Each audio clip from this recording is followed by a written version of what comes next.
Many legendary figures emerge from the Wild West of Wall Street. Some are known for their spectacularly good trades, some for their spectacularly bad trades, some for price gouging, some for beating the market for years. But Carl Icahn? Well, he's known for something else. You don't have the balls to do what I'll tell you to do. Get rid of all of them tomorrow. I get a call from this Icahn guy, and I'm telling you, he's like the crybaby in the schoolyard. You know, I went to a tough school in Queens that they used to beat up the little Jewish boys, and he was like one of these little Jewish boys crying that the world was taking advantage of him. Street smart kid from Brooklyn, Carl Icahn grew up with one goal: make as much money as possible, no matter what.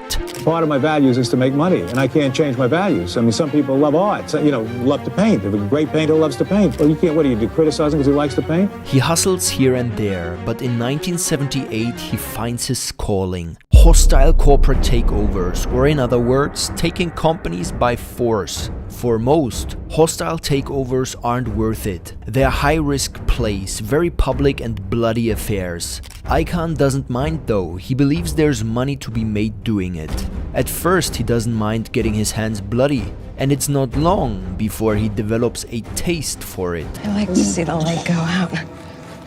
Icahn makes corporate takeovers look easy, turning it into an art. Of the people in his business, people who are in the business of taking over companies, there's no one who is more persistent and more determined in what they do than he is. And takeover Icahn did, company after company, with ruthless efficiency. How do I find a friend on Wall Street? Mr. Icahn suggested you'd be better off buying a dog. As he rakes in fortunes, the media dubs him a corporate raider, stunned by his systematic conquering of company after company. TWA's in-house magazine ran a story called "Who's Afraid of Carl Icahn?" Behind closed doors, firms whisper about Carl. Every management division has heard of his bloodlust, and they shiver at the thought of being acquired by Icahn. They wait and watch, but just like a shark, by the time you notice him, it is already too late. Carl Icahn is born in a poor neighborhood in Queens, New York, a single child of two teachers. His upbringing can only be described as harsh. He grows up tough as nails on the mean streets of New York. As a young Jew, he's often picked on and frequently gets into fights. Carl learns quick to jab, dive, and ultimately what it takes to survive. His father is distant and detached, a cantor by trade. His inability to fulfill his dream of being a professional singer left him a bitter man. My father was never able to accomplish anything. He was a strange guy. I never respected him. Icahn's mother, Bella, is two sides of a coin. She loves her son and cares for him, but can also be demanding and domineering. In other ways, she wanted him to go to medical school, but they were both very intense people. He had a tough childhood. The only family member Carl admires is his uncle Elliot, an entrepreneur. You see, Elliot lives in Scarsdale, another city in New York, but when Icahn visits, it's like he's entering a whole new world. His eyes sparkle as he enters. Big houses, fast cars, maids that wait on people hand and foot. While the opulent life is something Carl's father hates with a passion, Carl himself instantly recognizes that this is the way to live. From the beginning, Elliot is like a big brother to Carl and nurtures his wild dream of becoming rich. But how to actually achieve it? How can the boy who has nothing become one of the richest men alive? So I really wanted to get out of there. I was real smart in school, and I had good marks. I took the college boards, and I think I did the best in Queens or something on them. With his ambition lit, Carl starts defying the odds from a young age. A bookworm by nature, he does extremely well in school. While he goes to the local grade school, he's offered a once-in-a-lifetime opportunity, a scholarship to Woodmere Academy, an illustrious private school. A rare offer, and to Carl, it's his first chance to really go somewhere. All he needs is his parents to sign off. But when he hands the offer to his parents, they forbid it, concerned over the values he'd be exposed to. A blow to the gut, but Carl doesn't give up. Later, he applies to Ivy League universities. No one in the history of his high school has ever been accepted into an Ivy League university. It just doesn't happen. But it does for Icahn, and he gets accepted into all of them. And he decides to go to Princeton. #1 among schools listed in the National Universities category. I wanted Princeton. But then when it came to thinking about paying the tuition, which was only $750 in those days, and the room and board was $750. My father said, son, we're not going to go back on the word. We're going to pay your tuition. I said, thanks, Dad, that's great. I appreciate it greatly. And then it hit me. I said, what about room and board, Dad? And then he said, you're a smart kid. You got to worry about the room and board yourself. Even with tuition covered, Carl's still gotta pay his way, so he gets creative.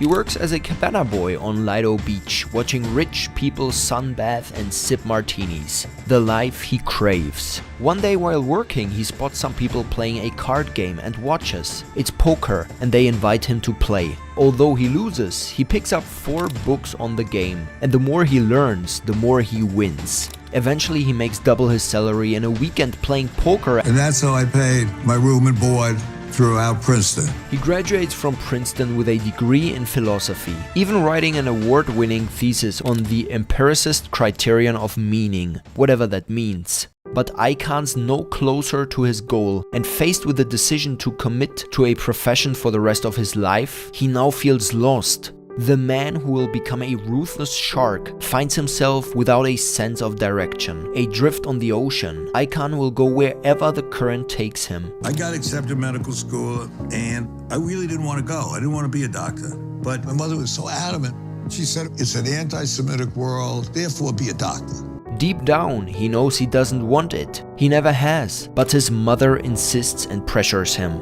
Eventually he caves and enrolls in the New York University of Medicine. Even though he's good at medicine, he hates it. Torn between appeasing his mother and doing something he wants to do, Icahn spends 2 long years studying before he reaches a breaking point. What did your mother say when you dropped out of medical school?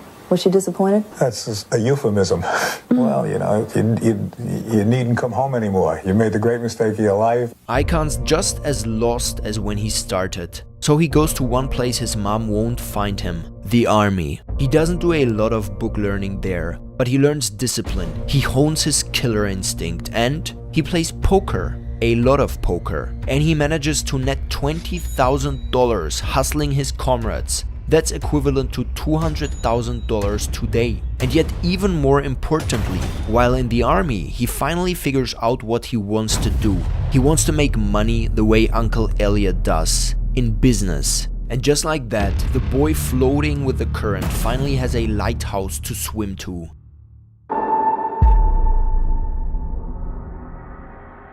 The mission is clear: make some serious money. With his hair combed and his suit ironed, Icahn wheels and deals on Wall Street. His uncle Elliot helps him get his first gig as a broker at Dreyfus Corporation, an investment management firm. At first, he kills it. Life was good, and I figured this is the easiest damn thing I ever did. But just like the saying goes, good things don't last forever. In 1962, the market crashes and Icahn loses almost all he's made as a broker. I learned a great lesson.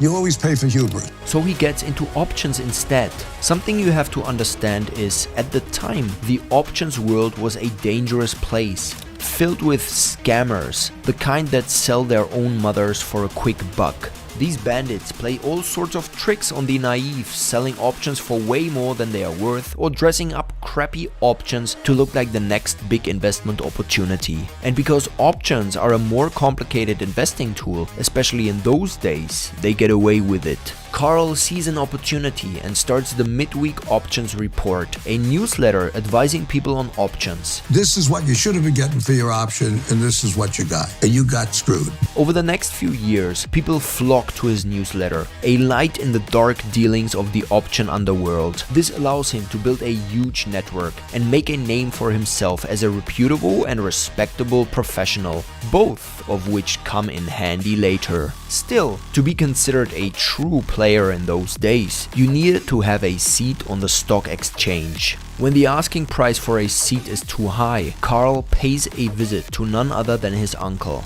Elliot Schnall, known as Uncle Elliot, helped Carl Icahn get started. In 1968, he loaned Icahn $400,000 so he could buy a seat on the New York Stock Exchange.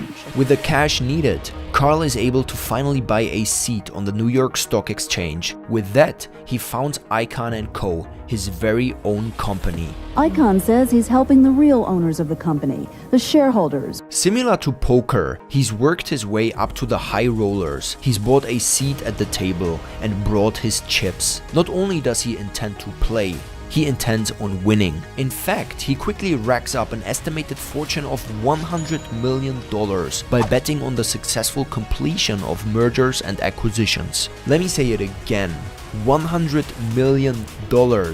Doesn't it just roll right off the tongue? Do you have any idea what you'd do with $100 million?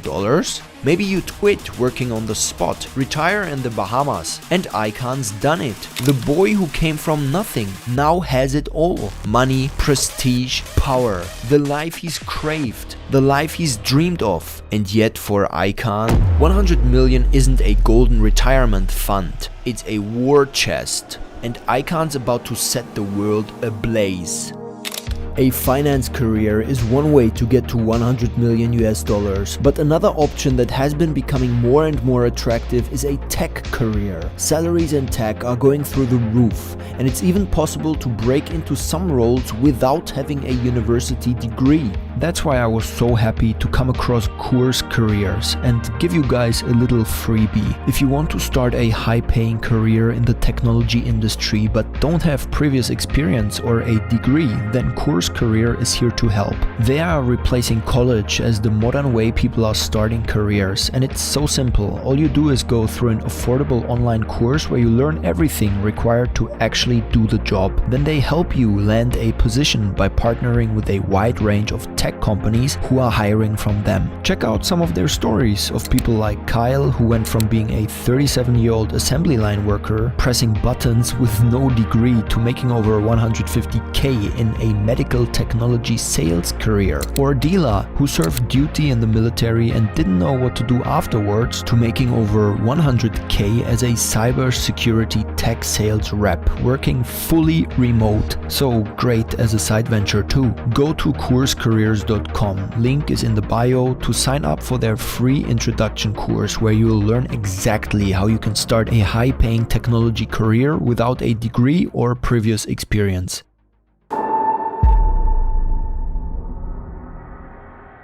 Although clearly talented at it, Carl's tired of betting on the fate of acquisitions from the sidelines. He wants to play. And one day in the 1970s he gets an idea. Carl has seen acquisitions drive up stock prices and make shareholders like himself money time and time again. His big idea is, instead of betting on the odds of a company acquiring another, he wants to take a more hands-on approach. He wants to get in early, scoop up cheap shares of underperforming companies, and then orchestrate a takeover. The best part? Carl already has a target in mind. Well, we believed the company was very undervalued, and Tappan fit the program for me where I was embarking on activism. Could be a takeover candidate, being blocked by, the CEO and the board. CEO was a very strong personality, but I don't think he knew much about the business. On January the 5th, 1978, Icahn makes his first move. He picks up the phone and he calls Tappan CEO Donald Blasius. The two exchange pleasantries. Icahn says he's just calling to introduce himself and that he's bought some shares of Tappan on behalf of his clients and himself. In fact, Icahn tells Donald he might even be making a sizable investment in Tappan down the road, and he thought it best to give him a heads up now. Of course, Icahn wouldn't want to startle Donald with a sudden purchase of shares. Finally, Icahn asks some innocent questions about the firm before hanging up the phone. Donald thinks nothing of the call, another large stockbroker buying on behalf of clients. One can only imagine Icahn grinning devilishly. It had been easier than he thought. Like any good tactician, he presents himself to Donald as polite, friendly, and maybe even a bit slow. In truth, however, Icahn is only patting his back to find a good spot for the knife. Almost 2 months pass before Carl calls Donald a second time. Since then, he's done exactly what he said he would. He's bought drastically more shares and says he's betting on Tappan being taken over or bought out. But when asked if Icahn personally intended on executing a takeover, Icahn assured Donald that they were not in the takeover business. Straight after the call, he buys even more shares, increasing his stake to $3 million. Now that Donald trusts Carl, Carl keeps testing him. On May the 9th, Carl hosts a meeting with Tappan management and tries to arrange a marriage between Tappan and another huge appliance company. But Blasius won't have it and the deal falls through. So Icahn goes on the offensive. He buys even more shares. At this point, he owns 5% of Tappan. Again, Carl soothes Blasius' suspicions by assuring him again that this isn't the start of a takeover. Meanwhile, Carl eagerly keeps trying to find companies who'll buy the company. So long as Tappan gets bought out, Carl is bound to make a tidy profit. Issue is, Donald and the rest of Tappan management won't have it. On the 20th of February 1979, almost a year since he bought his first shares in Tappan, Icahn unveils his killer move. He calls Donald Blasius and he asks for the unthinkable. Icahn asks to be added to the board of directors. A cold, calculated play. Icahn being a director would mean he has a say in how the company is run. Donald sees Icahn as a barbarian at the gate and sternly refuses. Icahn simply shrugs. You either give him what he wants or he takes it, and the time for asking is over. For the first time in the more than year-long saga, Tappan strikes back. Likely threatened by the more brazen attacks by Icahn, Donald Blasius, CEO and head of the board, rallies his directors and launches a missile. They are going to issue preferred shares. Normal shares usually get 1 vote each, but preferred shares are like shares on steroids, where one preferred share can give you 2, 5, 10 votes each. If Tappan succeeds in creating these shares, then they'll have more control over the vote, and it's game over for Icahn. But to create these shares on steroids, it needs to pass a vote first, one amongst all shareholders. The vote is scheduled to take place in 1 month. It's little time. Icahn's on the back foot, and the stage is set for one final confrontation. The pressure's on. Millions of dollars are on the line, but it's more than that. Everything's at stake for Icahn. His reputation, his clients, and most of all, the priceless satisfaction of winning. And so, with everything on the line, Icahn drops the facade once and for all. He uses the ace tucked away in his sleeve. He declares war. Proxy war. A soon-to-be trademark Icahn move. He writes an open letter to all the shareholders of Tappan asking for their vote to elect him as a director. And he does it by raking Tappan management over hot coals. He also dangles the mouth-watering profits shareholders could receive if Tappan was acquired. According to Icahn, if Tappan is acquired, shareholders would more than double their investment. How can they say no? And when the day of the vote rolls around, Icahn has been successful in riling up the shareholders and turning them against management. The steroid shares idea never sees the light of day, and feeling the pressure, management cave and reluctantly make Icahn a director. There's still skirmishes now that Icahn's rubbing shoulders with his rivals, but Tappan's fate was sealed the moment they let the fox in the henhouse. Now Carl's unstoppable, and before long, Tappan sold to Electrolux, a Swedish multinational. Icahn makes out like a bandit, raking in a $2.7 million profit, doubling his initial investment in 2 years. Even better, he did exactly what he said he would, and his clients and the Tappan shareholders, now suddenly richer, revere him like a god. And if all that wasn't enough, that same year he gets married to Liba Trebal, a 20-year-old ballerina who gets pregnant 8 months later. Amidst all the celebrating, the shaking of hands and clinking of glasses, Icahn slips away somewhere quiet. His confidence in his takeover idea has been bolstered by his recent success, and he's already got the next victim in sight. What's happened to Donald, you ask? Well, he doesn't last long at the new Tappan. Lastly, as the saying goes, if you can't beat him, join him. A good sport, Tappan president Dick Tappan thanks Icahn. He too was enriched by the takeover and saw how if done right, could reap huge rewards. So he invests in Icahn's future conquests. You know his only regret? That he didn't invest more. After Tappan, Carl Icahn goes on the war path. Carl Icahn is back in the news. Icahn is the man who's been changing the face of American business with his threatened or actual takeovers of dozens of companies. He bought his first small company, Bayswater Realty. Next came a series of lawsuits and raids on some big names, like Marshall Field, Hammermill Paper, Dan River, and American Can, Phillips Petroleum, Uniroyal, and TWA. TWA. Carl Icahn had 17 or 18 practice runs before he started in on us. Recently, he arranged a blockbuster deal to take over Trans World Airlines. The price is now close to $1 billion, which he's still raising. Icahn managed to get something TWA's management could not get: labor concessions. Carl Icahn unfair to flight attendants. He was seen as ruthless because he fired people, slashed salaries, cut routes. The management of TWA, it's true, should have done this a long time ago. And as the company went into bankruptcy, siphoned off money for himself. I own it. It's my money. I worry about the bottom line, because if I lose, I'm answerable to my bank account. Texaco and rest. ACF Industries, chairman of the board of Trans World Airlines. He is the largest shareholder in Texaco, holding 17.3% of Texaco's outstanding stock, and also the largest shareholder in U.S. Steel. Motorola. Motorola is a perfect example of how Carl Icahn operates. First, he chooses a company he thinks is poorly run and trading below value. 2 years ago, he started buying up millions of shares of Motorola. Now he controls over $1 billion worth of stock. As he usually does, he's been making demands in order to jolt up the sagging stock price. First one, dump the CEO. Why does everybody say that you're the man everybody loves to hate? Love to hate? Well, you're hurting my feelings. Carl hones his takeover playbook into a finely tuned weapon. What Carl does is named activism investing. Carl is one of the first activist investors, and he's arguably the best. The stocks that we became activists in, their values went up $55 billion. In essence, Carl goes after companies that he thinks are deeply undervalued.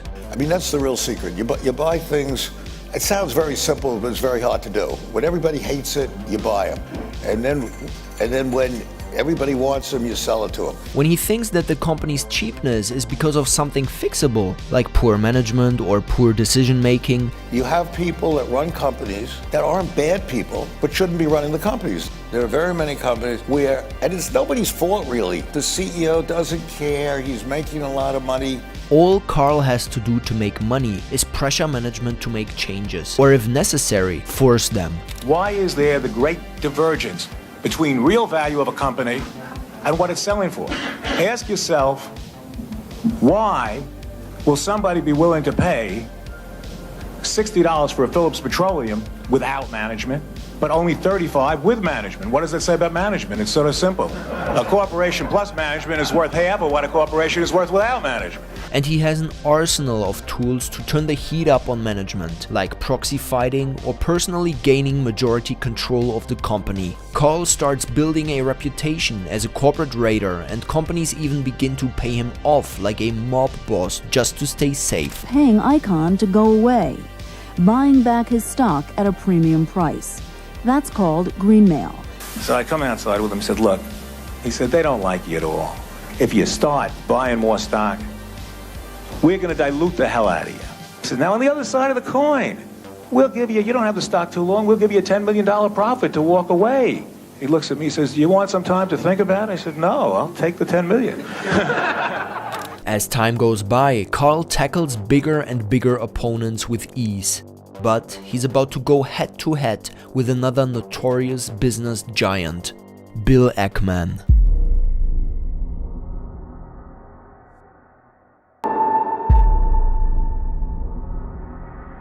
Wall Street is a pool filled with hungry sharks trying to make it big in business. Among the wannabe Excel monkeys at investment banks, there are a few that actually made it. One of them is Bill Ackman. What happens when two titans collide?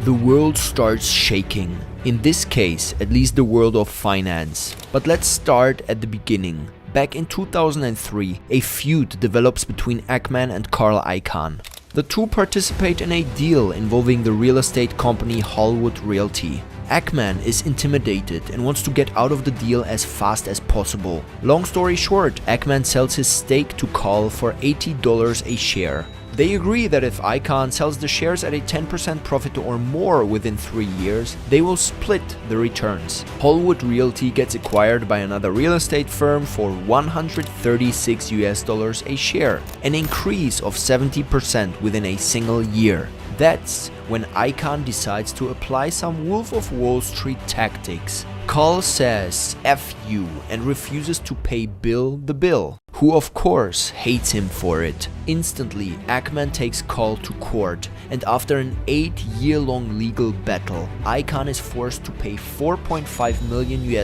plus 9% interest per year by the court. Money-wise, it's peanuts to him.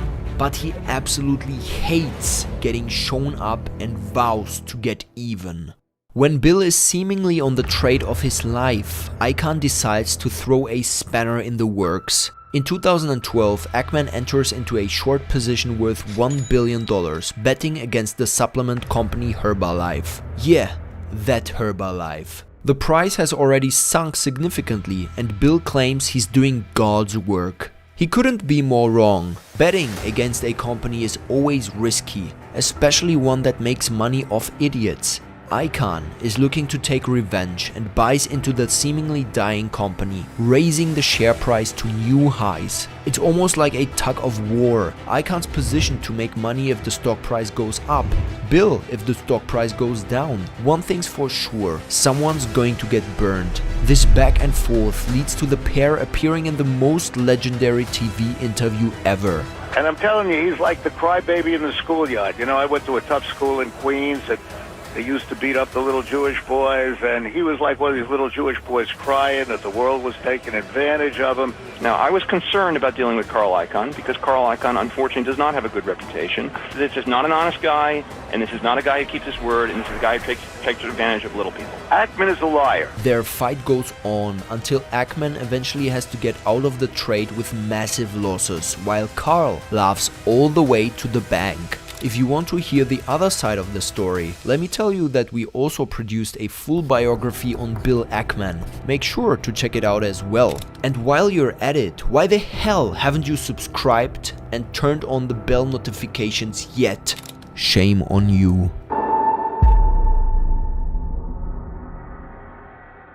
Carl Icahn is one of the most feared investors on Wall Street. He brought activist investing into the mainstream. He also has one of the most impressive takeover track records in history. And while people label him a corporate raider or a Robin Hood unto himself, Carl will say that more people should do what he does. Challenge leadership, voice your complaints, because that's how things get better. No matter which side you fall on, one thing's for sure. Shareholders love him. Remember to go to courscareers.com, link is in the description if you want to start a new high-paying career in tech without a degree or experience required.